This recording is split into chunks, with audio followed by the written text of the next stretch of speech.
This is GCSE Bite-Size Revision, Unit 2, Germany, 1918 to 1939.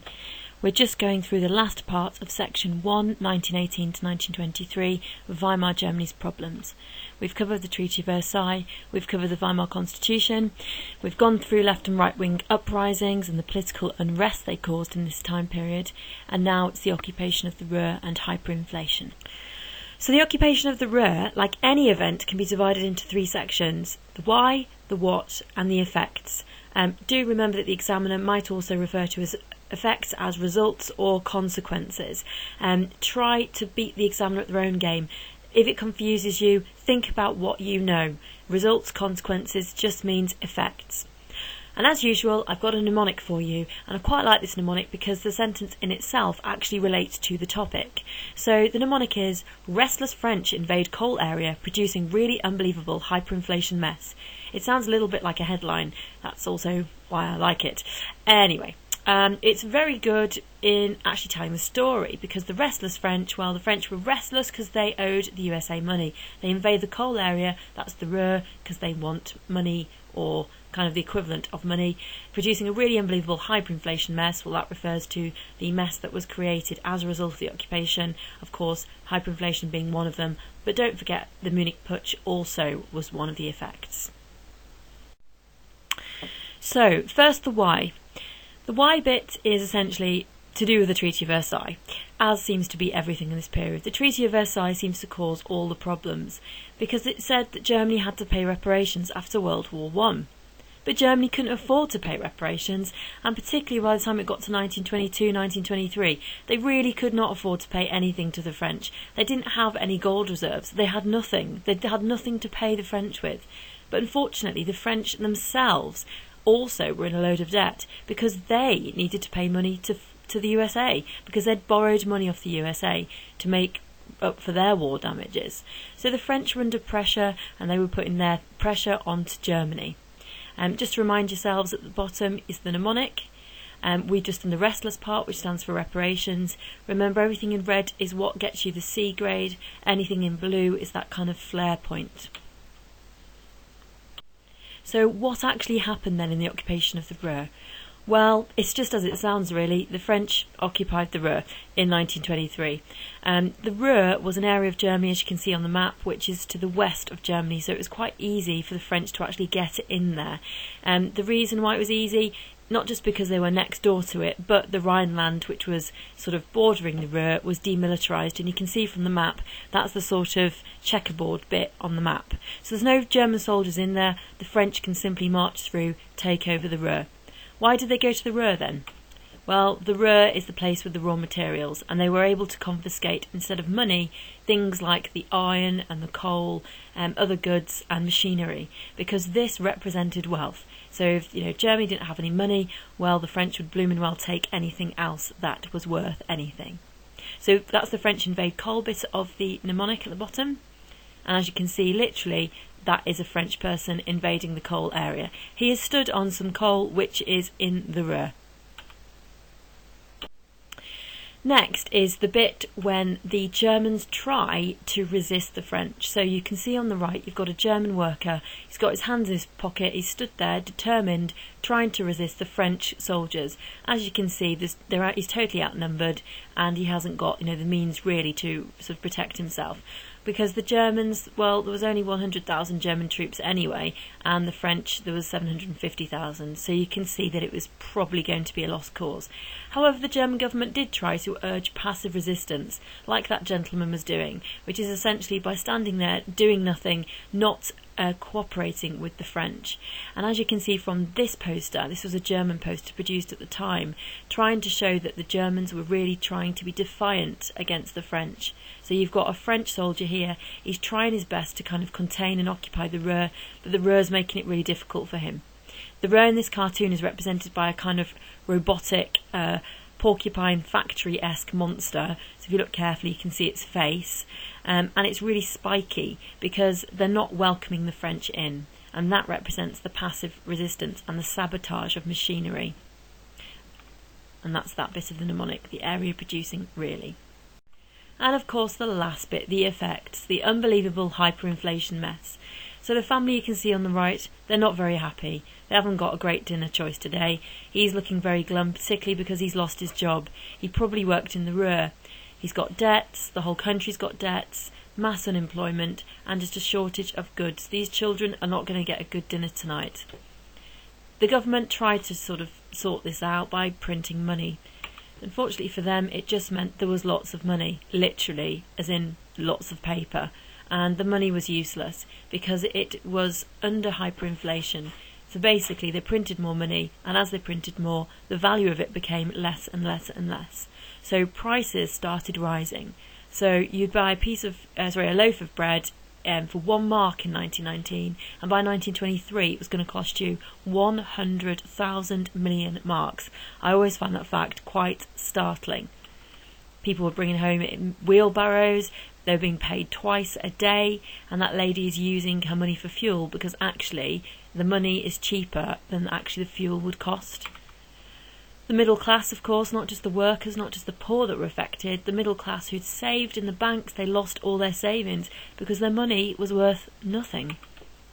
And of course all of this meant there was more resentment of the Weimar government, which would encourage other attempts to overthrow them, such as the Munich Putsch.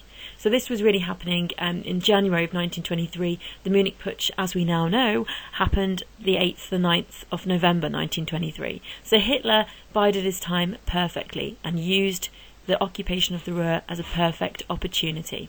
So that is the unbelievable hyperinflation mess.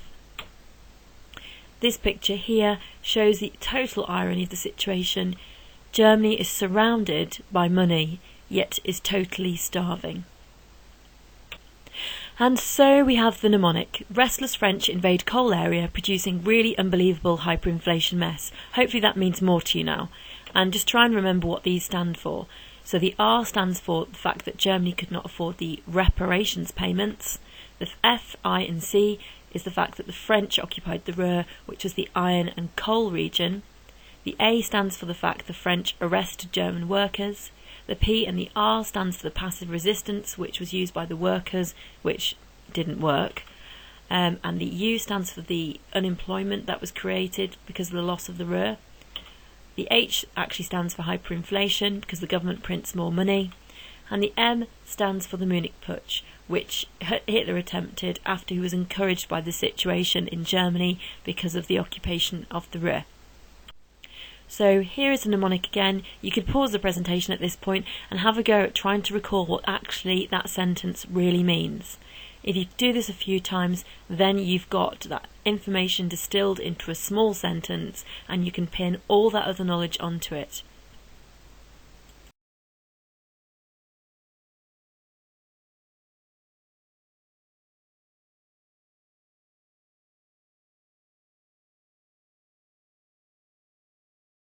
Of Atlanta, where the peaches grow sweet, there's a lady waiting hard, sometimes on the street, with a gaggle of kids who ain't got enough to eat.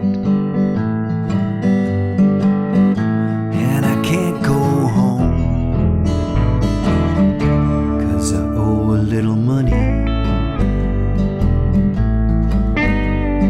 I know I'm not the only one who's gambled with regret. That horse'll have its day, but it hasn't had it yet. There's some people in that town who don't like to forget. And I can't go home, 'cause I owe a little money. No, I can't go home, 'cause I owe a little money.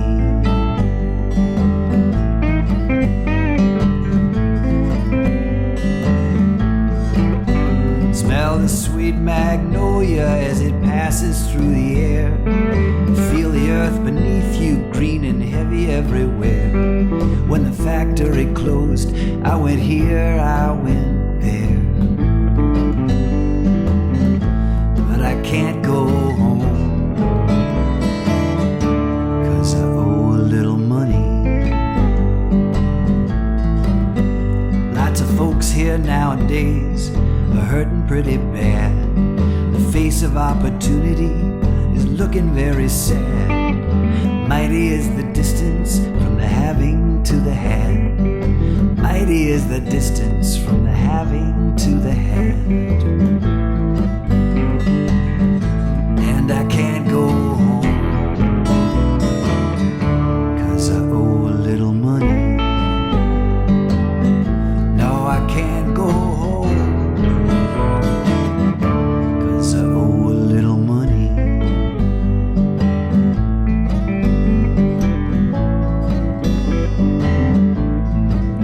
Can't go home, can't go home.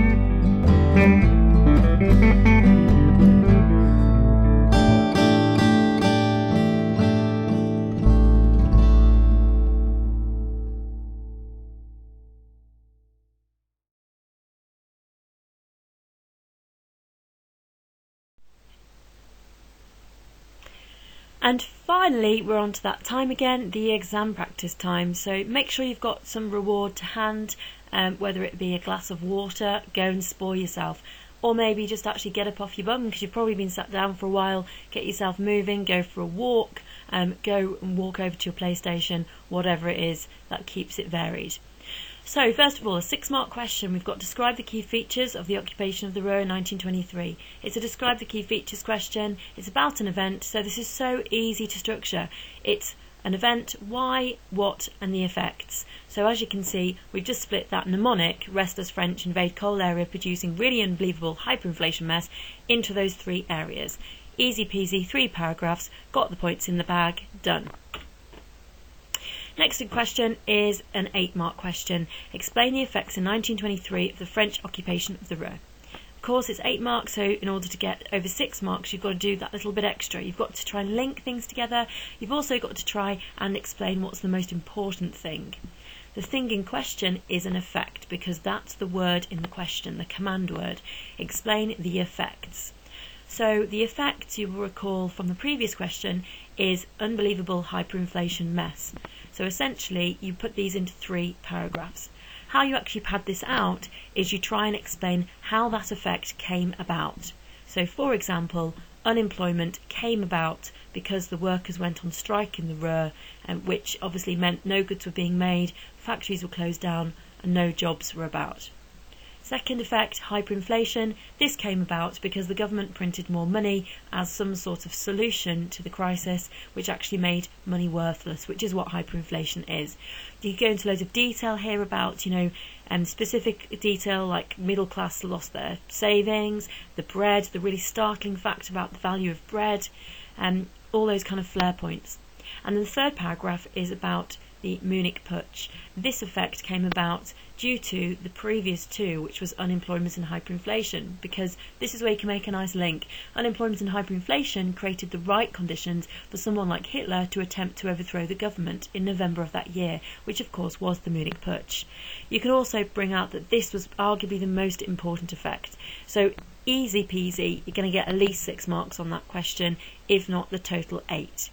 So stop, have a go, reward yourself and keep it varied.